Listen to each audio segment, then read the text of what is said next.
তৃণমূল জমানায় পর্যটন দপ্তরেও চলত থ্রেড কালচার। এই অভিযোগে শঙ্কর ঘোষের দ্বারস্থ তরুণী। থ্রেড কালচারের প্রতিবাদ করায় মাইনে বন্ধ করে দেওয়া হয় বলে তরুণীর দাবি। পর্যটন মন্ত্রীর সঙ্গে দেখা করে অভিযোগ জানানোর পর তদন্তের আশ্বাস দিয়েছেন শঙ্কর ঘোষ। 2020 সালে বাবার চাকরি পান জলপাইগুড়ির বাসিন্দা অর্পিতা দাস। প্রথমে পোস্টিং হয় মালবাজার, পরে জলদাপাড়ায় ট্রান্সফার করা হয়। জলদাপাড়ায় গিয়ে দুর্নীতির অভিযোগে সরব হন বলে তরুণীর দাবি। প্রতিবাদ করায় মানসিক অত্যাচার করে কোণঠাসা করে দেওয়া হয়েছিল বলে তার অভিযোগ।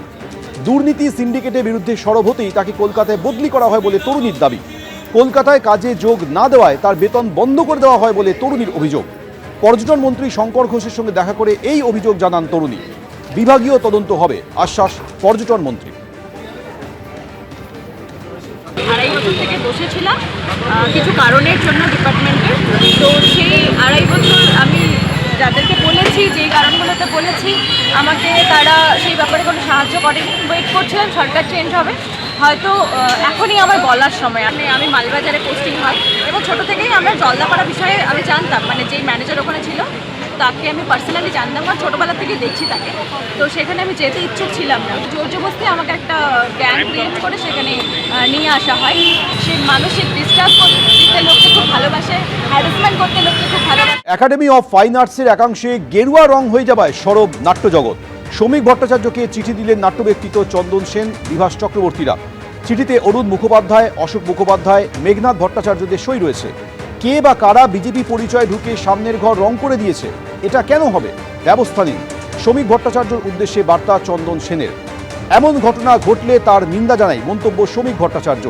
এটা বিজেপির কাজ নয়, কেউ করলে কড়া ব্যবস্থা, বললেন শ্রমিক ভট্টাচার্য।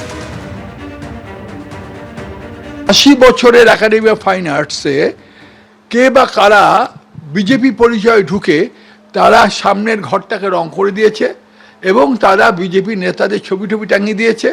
তারপরে তারা ভেতরের ঘরগুলো ইচ্ছামতো ব্যবহার করেছে, নাম দিয়েছে তারা বিজেপির তরফ থেকে এটা করছে। কিন্তু তার আগেই আমরা দেখেছি যে এবারে যিনি বিজেপির সভাপতি শ্রমিক ভট্টাচার্য, তিনি গত 1.5-2 দশক ধরে বাংলা থিয়েটার, বাংলা সংস্কৃতির সঙ্গে সম্পৃক্ত।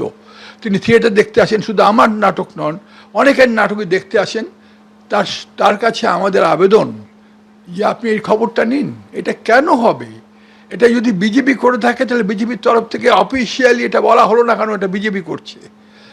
এবং যারা করছে তারা এই রকম একটা 80 বছরের একটা প্রতিষ্ঠানকে, তারা এই একাডেমি অফ ফাইন আর্টস, যার সঙ্গে অনেকগুলো বিখ্যাত মানুষের নাম যুক্ত, সেখানে একদল মানুষ ঢুকে তার গায়ের রং করে দেবে এবং এইভাবে রবীন্দ্র সদন রং হয়ে যাবে, এইভাবে আমাদের কলকাতার সব বিশিষ্ট জায়গাগুলো রং হয়ে যাবে, যেটা আমাদের সংস্কৃতির জায়গা, সাহিত্যের জায়গা, ন্যাশনাল লাইব্রেরি গায়ে একটা রং হবে। এইগুলো আমরা মানতে পারি না। যারা করেছে, অন্যায় করেছে, ভুল করেছে। রং বদলের রাজনীতিটা বিজেপির লক্ষ্য নয়। একাডেমি অফ ফাইন আর্টসের একটা নির্দিষ্ট প্রতিষ্ঠা আছে এবং শিল্পীরও রং সম্পর্কে একটা চিন্তাভাবনা আছে। যেখানে সেখানে গেরুয়া রং করে দেওয়া একটা বিজেপির এজেন্ডার মধ্যে নেই। আপনারা চিহ্নিত করুন, ব্যবস্থা নেব। আয়ুর্বেদিক এবং হোমিওপ্যাথির পড়ুয়াদের দিয়ে চালানো হয়েছিল অভিষেক বন্দ্যোপাধ্যায়ের সেবাশ্রয় ক্যাম্প। আগেই চাঞ্চল্যকর অভিযোগ করেছিলেন সেবাশ্রয় ক্যাম্পের কোঅর্ডিনেটর। ক্যাম্পে ম্যাক্সিমাম ডাক্তার যারা আসছিল তারা আয়ুর্বেদিক, হোমিওপ্যাথিক, ডেন্টাল এবং maximum student, Ayurvedic student, homeopathic student, যারা আসছে তার মধ্যে ম্যাক্সিমাম স্টুডেন্ট ছিল আয়ুর্বেদিক। ডাক্তার পাশ করা আয়ুর্বেদিক খুব কমই ছিল, কয়েকজন। হ্যাঁ, ম্যাক্সিমাম স্টুডেন্ট ছিল, যেটা সম্পূর্ণভাবে একদম বেআইনি। এবং এইভাবে মানুষকে নিয়ে ছিনিমিনি খেলাটাও এটা একদম অপরাধযোগ্য। আমি তো প্রথমে চিকিৎসক হিসেবে ক্যাম্পে এসেছিলাম, তারপরে ক্যাম্পে করতে করতে আমাকে দায়িত্ব দেওয়া হয়েছিল। ক্যাম্পটা করেছিলাম অভিষেক ব্যানার্জি এবং তার সঙ্গে 4-5 জন ডাক্তার মেনলি কন্ট্যাক্টে ছিল, যোগাযোগে ছিল, ক্যাম্পটা আয়োজন করেছিল। তাদের কাছে আমি অনেকবার বলার চেষ্টা করেছি, তারা সেইভাবে আমাকে পাত্তা দেয়নি। হ্যাঁ, তো সেই জন্য আমি নিজের মতো করে আমি ডিউটি করেছি, আমি ক্যাম্প করেছি এবং নিজেকে আমি চুপচাপ রেখেছিলাম। কারণ তখন একটা অন্যরকম ব্যাপার ছিল, মুখ খুললে হয়তো শাস্তি পেতে হতো, যদি মুখ খুলতাম হয়তো আমার বিপদ হতো। সেবাশ্রয় ক্যাম্পে চিকিৎসা করতে যাওয়া সাধারণ মানুষও একাধিক অভিযোগে সরব হয়েছে। কোনো ট্রিটমেন্ট হয়নি, refer to medical college, diamond Harbour refer করে দেওয়া হয়। লাভ কিছু হয়নি। ওরা ওষুধ দিয়েছিল মাথা যন্ত্রণার, আরও এখানে বেশি মাথা ঘুরছে। আমার গাইনি প্রবলেম আর কোমরের যন্ত্রণার জন্য আমি গিয়েছিলাম। ওখানে যে ওষুধটা দেওয়া হয়েছিল চিরকুটেলিকে পাশের কাউন্টার থেকে নিয়ে নিতে বলা হয়েছিল। দেখছি ওষুধ খাওয়ার পরে যন্ত্রণা আরও বেড়ে যাচ্ছে, তারপরে আমি ফেলে দিয়েছিলাম। কি টেস্ট হয়েছে? ওই থাইরয়েড সুগার রিপোর্ট মানে করিয়েছিলাম, কিন্তু আমার রিপোর্ট দেয়নি। কোথায় রিপোর্ট করিয়েছিলেন? এই ক্যাম্পে, সেবাশ্রয়ে। আমাদের ওই চোখের জন্য সমস্যা, ঘাড় যন্ত্রণা হয়, মাথা যন্ত্রণা হয়, দেখে মানে ওষুধপালা দিয়েছিল, ওতে কিছু কাজ হয়নি। চশমা দেওয়ার কথা ছিল, দেয়নি। ফলতার এক বাসিন্দা আবার চাঞ্চল্যকর অভিযোগ করেছিলেন, অসুস্থ না হলেও যেতে হতো সেবাশ্রয় ক্যাম্পে, না হলে হুমকি দিত জাহাঙ্গীর বাহিনী। ক্যাম্পে যেতেই হবে এমন ফতোয়া বা নির্দেশ জারি করেছিলেন স্থানীয় তৃণমূল নেতারা। যেতেই হবে ক্যাম্পে, ডাক্তার দেখাতেই হবে, নাম নথিভুক্ত করতেই হবে, আর না করলে কি হতো? না করলে হয়তো বাড়ি ছাড়ার হুমকি, অন্য অন্য সুযোগ সুবিধার হুমকি, এইরকম মানে হুমকি দিত। যেতেই হবে, না তো মারধর, এইরকম ভাবের হুমকি সব। মানে ওটা তো একটা মেডিকেল ক্যাম্প, ওখানে তো রোগ না হলে যাব। ও রোগ না হলেও প্রত্যেকে যেতেই হবে ক্যাম্পে, ও জোর জুলুম, ও যেতেই হবে। আপনারা যে কেন যাব? ও ও গল্প নেই, ও জানার গল্প নেই, তাহলে তার আগে ঘা পড়ে যাবে। জানতে গেলেই তার আগে ঘা পড়ে যাবে দুমদাম। আপনাদের যেতেও হয়েছিল? যেতে হয়েছিল, আমি একা শুধু যাইনি, আমার পরিবারে আছে, সব যেতে হয়েছিল। তাদের কি কোনো অসুখ ছিল? না না না না, ওরম কোনো অসুখ ছিল না, না না সেরম না, কিন্তু জোর জুলুম যেতে হবে। এটা কারা করতো, কারা এসব? এটা ওই স্থানীয় তৃণমূল নেতারাই বলতো আর কি।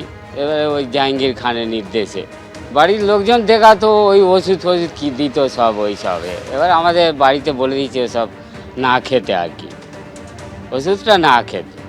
আপনি বললেন যে না গেলে সুযোগ সুবিধা বন্ধ করে দেবে। কি সুযোগ সুবিধা? রেশন বন্ধ করে দেবে, ইলেকট্রিক কেটে দেবে, জল বন্ধ করে দেবে, টাইম কলের জল বন্ধ করে দেবে, এইসব মারধর হবে। এগুলো কি বলতো না করতো? করতো করতো, অনেকের মারধর হতো। সেবাশ্রয় ক্যাম্পে শুধুমাত্র যে ভুল চিকিৎসা হয়েছে বলে অভিযোগ সামনে আসছে তা নয়, এই ক্যাম্পে দুর্নীতিও হতো বলে অভিযোগ। সবাই এখন বুঝতে পারি একেবারেই একটা রাজনৈতিক কারণে দীর্ঘ সময় ধরে, প্রায় 2 মাস 3 মাস ধরে একটা এরকম শিবির চালানো হয়েছিল, যেটা তো একদিক দিয়ে অনাস্থা প্রকাশ করেছিল রাজ্যের স্বাস্থ্য ব্যবস্থার প্রতি। 2 হচ্ছে আমরা তার সঙ্গে যেটা দেখলাম যে ভুরি ভুরি অভিযোগ। একটা আপনি আজকে যে অভিযোগের কথা বললেন, এই অভিযোগগুলিতে আমরা শুনছি যে চিকিৎসক যারা, স্বাস্থ্যকর্মীরা যারা গিয়েছিলেন, তারা পর্যন্ত বলছেন যে সেখানে কি ধরনের অনাচার হয়েছে। যিনি সঠিক চিকিৎসক নন তাকে দিয়ে চিকিৎসা করিয়েছে, ওষুধের মানগুলো নিয়ে প্রশ্ন উঠেছে, এবং স্বাস্থ্যসাথী কার্ড সেটাকে নিয়ে দুর্নীতি অভিযোগগুলি সামনে এসেছে। তা আমরা তো চাইবো যে এখন যেহেতু আমাদের নতুন সরকার এখানে এসেছেন এবং তারা একটা দুর্বৃত্ত দুর্নীতি চক্র মুক্ত স্বাস্থ্য ব্যবস্থা আমাদেরকে উপহার দেবেন, সেই প্রতিশ্রুতি তারা দিয়েছিলেন। আমরা আশা করব যে এখন যারা স্বাস্থ্য ব্যবস্থার সঙ্গে প্রশাসনে যারা আছেন, তারা অবিলম্বে এর যা কিছু মানে ওই অনাচার যা কিছু ঘটেছিল, দুর্নীতি যা কিছু ঘটেছিল, সেইগুলি তদন্ত করুন। এবিপি আনন্দ, এগিয়ে থাকে, এগিয়ে রাখে।